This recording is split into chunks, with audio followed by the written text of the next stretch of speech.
Bonjour et bienvenue, c'est le Climat en question, un nouveau podcast pour prendre le temps de s'interroger et de répondre à toutes vos questions sur les climats d'hier, d'aujourd'hui et de demain. Après avoir décrit dans l'épisode précédent comment notre climat va changer dans les prochaines décennies, aujourd'hui on se demande ce que cela veut dire pour nous et quelles vont être les conséquences très concrètes pour nos sociétés, nos modèles économiques et nos modes de vie. Notre santé. Sécheresse à répétition, baisse des productions de fourrage. Pour l'eau, c'est la même histoire. Ce qui relevait il y a peu encore de l'exception devient la règle. Dans certains départements, la sécheresse sévit pour la 3e année consécutive. Des îles entières pourraient simplement disparaître dans les océans Indien et Pacifique. Des événements climatiques extrêmes plus fréquents. Les catastrophes naturelles ont causé plus de 210 milliards de dollars de dommages dans le monde en 2020. En effet, les changements climatiques qu'on a décrits lors de l'épisode précédent vont avoir des conséquences majeures sur nos sociétés dans des domaines très divers, comme notre capacité à nous alimenter, à accéder à la ressource en eau, ou encore tout simplement, dans certaines parties du monde, à continuer à habiter au même endroit. Alors pour discuter de l'ensemble de ces conséquences, je suis comme d'habitude avec Sylvestre Huette, journaliste scientifique, et avec Gilles Ramstein, climatologue. Bonjour Sylvestre et Gilles. Bonjour. Et pour s'intéresser aux conséquences économiques de l'ensemble de ces impacts du réchauffement climatique, j'ai la chance aujourd'hui de recevoir Céline Guivarch, qui est économiste, spécialiste des sujets climat au Centre international de recherche sur l'environnement et le développement, le CIREN. Mais pour commencer, repartons des rapports du GIEC. Nous en avons bien sûr beaucoup parlé lors des épisodes précédents. Et Sylvestre, tu nous avais expliqué qu'il y a plusieurs groupes de travail au GIEC. Le groupe de travail numéro 1 qui s'intéresse à décrire comment le climat va changer. On en a parlé lors de l'épisode précédent. Et aujourd'hui, on s'intéresse au groupe de travail numéro 2 qui décrit les impacts sur nos sociétés du réchauffement climatique. Alors, est-ce que tu peux nous expliquer un petit peu comment tout cela fonctionne ? Alors, les années 2000 ont vu se constituer une véritable science des risques climatiques futurs. Une science très interdisciplinaire qui a mis en relation le travail de nombreux chercheurs, une science beaucoup plus affûtée que ce qui existait auparavant dans les années 1990 et qu'on pouvait lire dans les premiers rapports du GIEC. Je t'interromps une seconde, Sylvia, justement, en me tournant vers le chercheur. Comment est-ce que vous avez fait, Gilles, au sein de la communauté scientifique pour arriver à dépasser la pure description des phénomènes physiques pour essayer d'avoir une approche beaucoup plus globale et complexe qui permette de dire voilà les conséquences qu'aura le réchauffement climatique pour les sociétés humaines. Le début des années 90, il faut se rappeler, c'est déjà il y a 30 ans, mais c'était essentiellement des modèles atmosphériques avec des températures de surface qui étaient figées. Et puis, à la fin des années 90, on avait couplé océan et atmosphère, et puis après, on a rajouté plein de pièces à ce puzzle pour avoir des modèles qu'on appelle système Terre. Donc ça, c'est déjà une chose. Nos modèles représentent bien mieux l'ensemble des acteurs du changement climatique. Et il y a aussi le fait que pas mal de climatologues ont commencé à travailler avec d'autres spécialistes, en particulier des agronomes, des gens qui font l'hydrologie, pour mieux capter les impacts du changement climatique. Donc si vous vous souvenez de ce que nous disait Jean-Louis Dufresne la semaine dernière, on imagine des modèles climatiques qui sont déjà assez compliqués, mais dont le principal objectif c'est de répliquer le fonctionnement du climat sur la Terre. Et là, il faut y ajouter, grâce à des dialogues avec des experts dans des disciplines très diverses, la composante, je dirais, humaine, pour essayer de comprendre comment est-ce qu'il y a des interactions entre les impacts du réchauffement climatique sur nos sociétés et de l'autre côté, évidemment, l'impact des sociétés et des émissions sur le climat. Donc c'est des modèles encore plus compliqués. Mais est-ce que tu peux nous donner un exemple de ces collaborations, Gilles ? Moi, par exemple, j'ai travaillé sur des scénarios de fonte plus rapide du Groenland qui montrent que dans ce cas-là, on touche à la mousson. Et quand on touche à la mousson, on touche à la vie de milliards d'êtres humains. Et ça se traduit par le fait que, par exemple, l'été, les précipitations seront moindres et ne permettront plus la culture du sorgho et du millet, qui sont les cultures habituelles de ces populations. Et donc, elles devront quitter les territoires et migrer. Et ça, c'est un résultat très important parce que ça veut dire que non seulement on peut avoir une migration sur les côtes et à partir des côtes, mais il y aura aussi une migration qui sera à l'intérieur des continents. Donc on passe des sciences du climat aux conséquences très concrètes pour la population en termes d'agriculture ou de migration par exemple. Donc je me retourne vers toi Sylvestre, est-ce qu'aujourd'hui on est capable de mesurer les impacts du réchauffement climatique ? Grâce à ce travail plus collectif, les risques climatiques sont aujourd'hui bien mieux anticipés en relation avec les autres causes de vulnérabilité des écosystèmes et des sociétés. Ce dernier élément est décisif car nous affrontons simultanément d'autres facteurs de crise. La croissance des besoins alimentaires, la dégradation des ressources naturelles par les pollutions, la surpêche, les pénuries de matières premières et énergétiques, ou le défi de la gestion des mégapoles de 30 ou 40 millions d'habitants, la pauvreté persistante en Afrique. Toutes ces tensions interagissent avec la crise climatique et je prendrai un seul exemple. Au Sahel, les mauvaises récoltes liées au climat se croisent avec la déliquescence des États et la pression du terrorisme islamiste. Dans le langage du GIEC, cela donne, dans le résumé pour décideurs, ouvrez les guillemets, les dangers liés au climat exacerbent d'autres facteurs de stress, souvent avec des conséquences négatives pour les moyens de subsistance, en particulier pour les populations vivant dans la pauvreté. Bon, c'est dit d'une manière très policée, mais en fait, ce que ça veut dire, c'est que c'est très grave. Donc on arrive mieux qu'avant, grâce à ce travail entre de très nombreuses disciplines, à déterminer quelles vont être les conséquences assez concrètes finalement pour l'ensemble des populations dans le monde à cause du réchauffement climatique. Et ce qu'on voit, c'est que particulièrement dans des situations où c'est déjà extrêmement tendu et compliqué, ces conséquences sont catastrophiques et que c'est vraiment très grave. Alors quelle est la conclusion du rapport ? Est-ce qu'on va pouvoir s'en sortir ? Est-ce qu'on a une capacité d'adaptation pour faire face à ces impacts du réchauffement climatique ? Et à quelles conditions ? On pourrait la résumer ainsi. Les risques liés au bouleversement climatique, dans tous les domaines, semblent pouvoir être affrontés si l'on parvient à limiter les émissions de gaz à effet de serre, de sorte que la température globale de la Terre n'augmente pas de plus de 2 degrés par rapport au début du XXe siècle. Affronter au sens où les adaptations nécessaires semblent possibles, au prix de grands efforts bien sûr, et surtout de changements économiques, sociaux, politiques ou culturels de très grande envergure. En revanche, si on va au-delà de ces 2 degrés, et d'autant plus qu'on va loin au-delà, 3 degrés, 4 degrés, 5 degrés, alors cette analyse des risques débouche sur l'idée qu'on ne sait pas comment les gérer avec les moyens d'action connus. Autrement dit, qu'on doit craindre des catastrophes sociales et politiques. On retrouve ces fameux 2 degrés dont on avait parlé à l'épisode numéro 4 avec Jean Jouzel et Michael Zamit-Koutayar.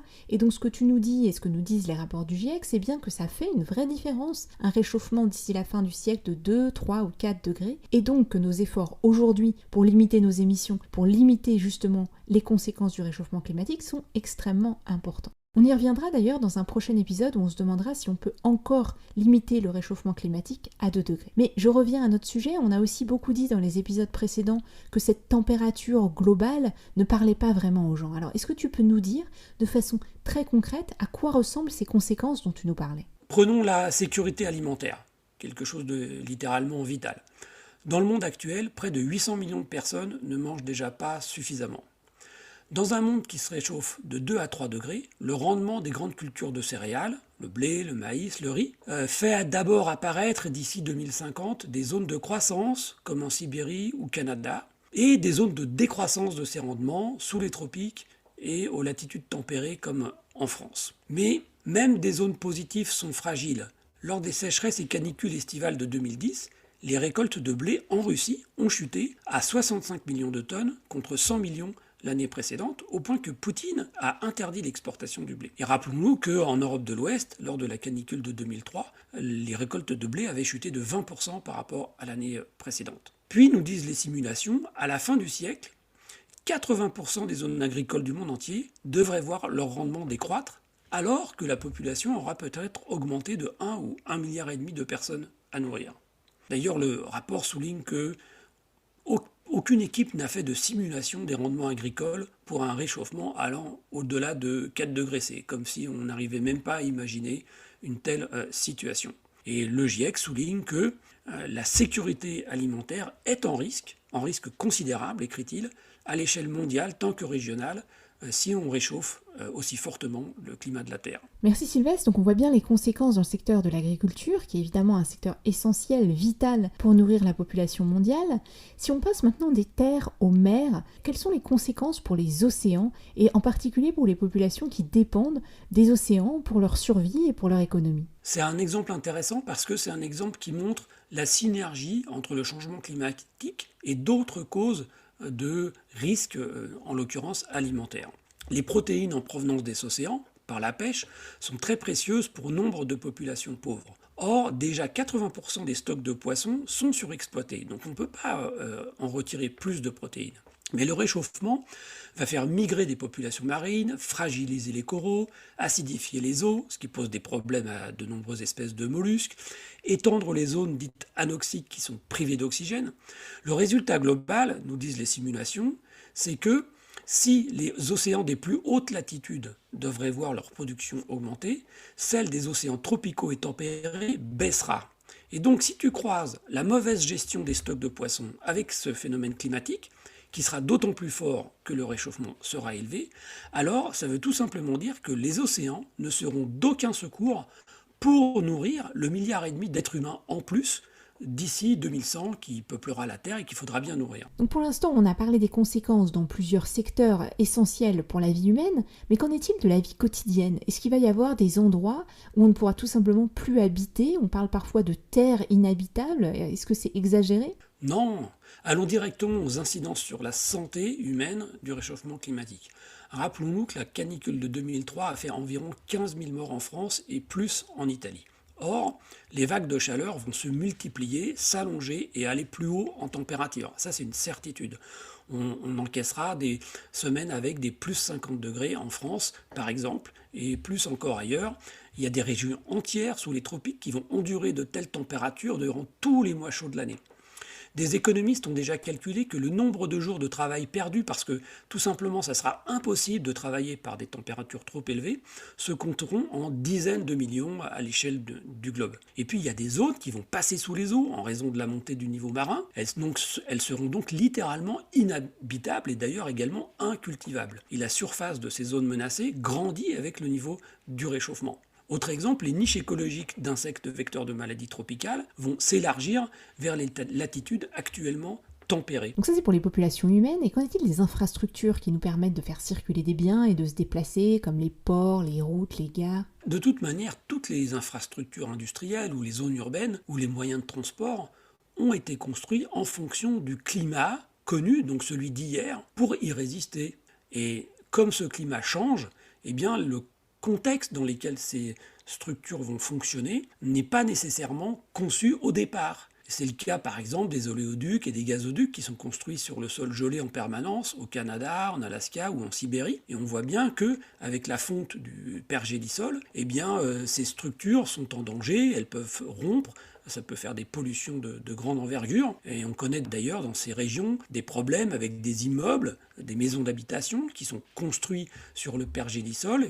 Ce pergélisol fond et donc les fondations s'affaissent. La montée des eaux va menacer des infrastructures portuaires, souvent accentuer cette montée par des pompages excessifs de nappes phréatiques. Donc le changement climatique ne concerne pas que les ressources de l'agriculture ou des pêches, mais aussi les infrastructures industrielles ou de transport à l'échelle mondiale. Alors on a un tableau plutôt noir des conséquences du réchauffement climatique, avec des secteurs vitaux pour la survie des populations très impactés, comme l'agriculture ou la pêche, et des infrastructures stratégiques absolument nécessaires pour nos économies mondialisées, qui sont également en danger. Alors maintenant qu'on a cette vision un peu plus globale de l'ensemble des conséquences du réchauffement climatique, est-ce que cela nous permet de répondre à la question qui est finalement au cœur des travaux du GIEC, c'est-à-dire est-ce que toutes ces conséquences valent le coup de faire des efforts majeurs dès aujourd'hui pour transformer nos modes de société ? La réponse, elle est simplement oui. Ça vaut le coup. La conclusion, elle est très claire. Et elle tient compte des difficultés qu'il y a à décarboner l'économie. Oui, les spécialistes du GIEC qui se sont mis ensemble pour faire ce rapport savent que se priver volontairement des ressources énergétiques fossiles disponibles, c'est difficile, ça réclame de gros efforts. Ils ne le nient pas. Mais ce qu'ils constatent, ce qui sort de tout cet exercice, c'est que ces efforts pour se priver de ressources énergétiques fossiles sont bien moindres que ce que coûterait un changement climatique, surtout s'il va au-delà de 2 degrés C. Et justement, pour parler de ces questions de coût, de combien ça va nous coûter de faire face au dérèglement climatique, et de ce que l'on peut faire dès maintenant pour financer la transition vers un mode bas carbone et développer des solutions qui nous permettront d'y faire face. J'ai le plaisir de recevoir une économiste spécialiste des questions climatiques, Céline Guivarch. Céline Guivarch est directrice de recherche au CIRED, le Centre international de recherche sur l'environnement et le développement, membre du Haut Conseil pour le climat. Elle participe au 6e rapport du GIEC. C'est donc une spécialiste de ces questions, en particulier des questions économiques liées au réchauffement climatique. Alors Céline, bonjour, je me permets de te tutoyer puisqu'on a eu l'occasion de travailler ensemble dans le passé. Bonjour Céline. Alors avant de rentrer dans le vif du sujet et de parler des impacts du climat et des questions économiques, Sylvestre et Gilles l'ont évoqué, les connaissances sur les impacts du réchauffement climatique climatiques ont pu beaucoup avancer grâce à des travaux interdisciplinaires, grâce à cette collaboration entre des experts de différentes disciplines. Et toi, justement, tu viens de recevoir le prix Irène Joliot-Curie de la jeune femme scientifique pour tes travaux de recherche interdisciplinaires sur le réchauffement climatique. Alors déjà, bravo. Et une petite question entre nous, comment vous faites? Comment toi, en tant qu'économiste, arrives à travailler et surtout à parler le même langage qu'un paléoclimatologue comme Gilles, un sociologue ou encore une philosophe? Comment ça se passe? Alors oui, je suis complètement d'accord sur un sujet aussi vaste et finalement aussi complexe que le changement climatique. On a besoin de travaux fondamentalement interdisciplinaires. Il s'agit finalement de comprendre les interactions entre des systèmes naturels complexes et des systèmes humains au moins aussi complexes. Alors pour répondre à ta question sur comment on fait, on prend le temps d'échanger, d'écouter, de partager pour justement construire un langage commun. Je pense aussi qu'on respecte les expertises de chacune et de chacun. On accepte de décentrer un peu sa propre approche. Alors souvent, ça prend plus de temps, mais je crois que finalement, ça permet aussi d'aller plus loin. Mais je reviens à ton rôle d'économiste. Souvent, quand on parle de l'économie et du climat, la première chose à laquelle on pense, c'est la taxe carbone. On a d'ailleurs travaillé il y a quelques années sur un rapport sur le sujet, mais souvent, cette taxe qui, a priori, l'idée de la fiscalité carbone, elle est assez simple, c'est de dire qu'il faut que ça coûte plus cher de polluer que de ne pas polluer, pour qu'il y ait une incitation à émettre moins de CO2. Mais pourtant, c'est souvent perçu comme une mesure punitive, comme une mesure qui est particulièrement difficile pour les personnes qui dépendent de leur voiture au quotidien, notamment en l'absence d'alternatives. Alors, est-ce que tu peux nous décrire, et puis on aura une série d'épisodes sur les solutions et les politiques publiques, mais quelles sont les mesures économiques sur lesquelles toi tu travailles qui permettent d'engager cette transition vers un monde qui soit moins émetteur en carbone, mais qui soit quand même juste et acceptable pour l'ensemble de la population? Donc je vais peut-être commencer par rebondir sur cette question de la fiscalité carbone ou de la taxe carbone, comme on l'appelle. Et il me semble que c'est un outil central qui fait partie de l'ensemble du paquet des mesures à mettre en œuvre. Pour autant, une fiscalité carbone, ça ne peut pas être la solution miracle, le seul outil qui résoudrait comme une baguette magique le problème. Et c'est bien un ensemble de mesures qu'il faut mobiliser et puis qu'il faut adapter aux contextes nationaux. Ce qu'on sait, c'est qu'il faudrait des niveaux extrêmement élevés de fiscalité carbone, des niveaux qui seraient injustes et inacceptables pour déclencher l'ensemble des changements structurels dont on a besoin rapidement pour que les actions soient à la hauteur des enjeux. On peut peut-être rappeler ici qu'il ne s'agit rien de moins que de transformer profondément et en quelques petites décennies l'ensemble de nos activités pour avoir des niveaux d'émissions proches de zéro. Et pour ça, il faut construire les alternatives aux options émettrices de gaz à effet de serre. Par exemple, dans le domaine des transports, mettre en place des infrastructures cyclables, des transports en commun, des aménagements des territoires pour limiter les besoins de déplacement, pour raccourcir les distances, pour accéder aux services essentiels. Et tout ça, ce sont des investissements qui ne sont pas déclenchés automatiquement par un prix du carbone et qu'il s'agit donc de déclencher, de financer par des investissements publics et des systèmes de garantie des investissements privés. Derrière, ce sont aussi des documents de planification, d'urbanisme, qui par exemple n'autorisent plus d'artificialisation des sols pour construire des grandes zones commerciales en périphérie des villes. Toujours dans l'idée de construire des alternatives, pour avoir des véhicules qui polluent moins, une fiscalité sur les carburants ne suffit pas, il faut aussi agir directement sur les constructeurs automobiles par des normes d'émissions, des régulations sur le poids des véhicules, etc. Peut-être un autre cas concret, celui de l'isolation d'un logement en location. Là aussi, c'est une question d'investissement qui ne sera pas déclenchée par une taxe carbone.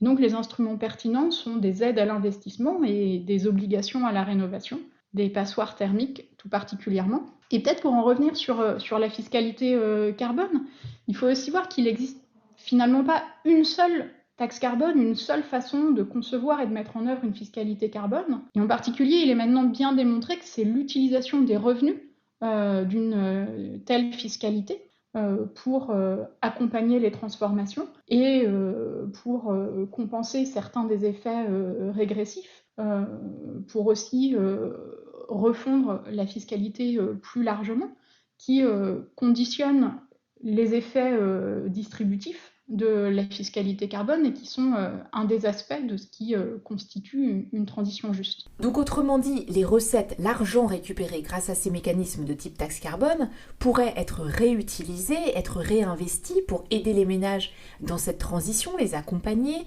ou encore financer des infrastructures comme des transports en commun, ou réinvestis dans des secteurs prioritaires comme la santé ou l'éducation. Tout ça, ce sont des choix politiques, mais ce sont des choix absolument nécessaires pour que cette transition se passe bien, pour qu'elle soit bien pensée en amont, planifiée, anticipée, et puis pour qu'elle soit acceptable par tous. Et sur cette question des investissements, justement, je voudrais te poser peut-être 2 questions. La première, comme Sylvestre nous l'a dit, est-ce que tu nous confirmes que ça va nous coûter moins cher d'investir aujourd'hui dans cette transition plutôt que de nous prendre de plein fouet les conséquences du réchauffement climatique? Et par ailleurs, est-ce que tu vois les acteurs publics et privés aujourd'hui prendre le chemin de cette transition et diriger leurs investissements dans cette direction? Alors oui, sur ta première question, il devient de plus en plus clair dans les études récentes que les coûts de l'inaction sont plus élevés que les coûts de l'action. Après maintenant, sur le deuxième volet et la question des investissements, il me semble qu'on voit aujourd'hui une montée en puissance de plus en plus d'investissements qui sont favorables à une transition bas carbone, qui vont dans le bon sens. Par exemple, à l'échelle mondiale, dans le secteur électrique, les investissements dans les énergies renouvelables, solaires et éoliens en particulier, dépassent de beaucoup les investissements dans les centrales à énergie fossile, charbon, gaz et pétrole. En 2019, les investissements dans les capacités de production d'électricité bas carbone et de stockage et de réseau pour les soutenir ont représenté près de 85% des investissements du secteur. Donc ça, c'est une bonne nouvelle et c'est permis par la baisse spectaculaire des coûts des énergies renouvelables qui sont aujourd'hui, dans beaucoup de cas, plus rentables que les énergies fossiles pour la production d'électricité. Néanmoins, on observe dans le même temps une poursuite des investissements qui ne sont pas compatibles avec une trajectoire bas carbone qui va en quelques décennies vers une neutralité carbone. Par exemple, des investissements dans des centrales à charbon, dans l'exploration pétrolière, dans des véhicules thermiques, dans des bâtiments mal isolés. Et finalement, il faut voir qu'il ne suffit pas de rajouter du vert par-dessus le reste, mais bien de remplacer, de complètement réorienter les investissements. Je pense qu'on commence à voir des signes qui montrent une prise de conscience chez les investisseurs, et ainsi on voit qu'il n'a jamais été aussi risqué d'investir dans les énergies fossiles, par exemple. On commence à voir monter dans le monde des investisseurs, dans le monde de la finance, la question des risques climatiques commence à être analysée et pris au sérieux, et notamment des risques de transition et des risques juridiques qui rendent beaucoup risqués et moins rentables des investissements qui poursuivent les émissions de gaz à effet de serre. Et sur ce point de la prise au sérieux de l'urgence climatique, une petite question d'actualité, puisque actuellement est en train d'être discuté le projet de loi climat et résilience. Toi, tu sièges au Haut Conseil pour le climat qui a publié un avis sur ce projet de loi. Alors qu'est-ce que tu en penses? Est-ce que ce projet de loi, est-ce que nos dirigeants politiques actuels ont pris au sérieux la menace climatique? Est-ce que ça va assez loin et assez vite? Alors je crois qu'on progresse dans la prise de conscience dans la société dans son ensemble. Peut-être que l'ampleur et l'urgence des actions nécessaires ne sont pas complètement entendues ou prises en compte. Et finalement, il me semble que les sondages d'opinion semblent montrer que nos dirigeants sont plutôt en retard par rapport à l'opinion publique sur cet aspect-là. Maintenant, si on regarde concrètement ce qui se passe, on peut rappeler que les émissions territoriales qui ont lieu sur le territoire français sont à la baisse, mais que le rythme de baisse est insuffisant pour atteindre les objectifs que nous nous sommes nous-mêmes fixés. Sur la première période de la stratégie nationale bas carbone, à savoir 2015-2018, la baisse annuelle moyenne des émissions a été de l'ordre de 1% par an, alors qu'elle aurait dû être de près de 2% par an pour atteindre l'objectif fixé sur cette trajectoire de la stratégie nationale bas carbone qui vise donc d'atteindre la neutralité carbone à l'horizon 2050. Et ce rythme de baisse, pour rattraper la trajectoire et se placer sur la trajectoire, il doit tripler d'ici 2030. Alors non, les actions ne sont toujours pas à la hauteur de l'ambition, à la hauteur de l'enjeu. Donc ça, c'est pour l'action climatique en France, mais si on regarde au niveau international, on est dans une année très importante puisque l'ensemble des pays sont invités à remettre sur la table les engagements climat qu'ils avaient pris lors de la COP21 à Paris, avec un niveau d'ambition supérieur aux engagements de la dernière fois.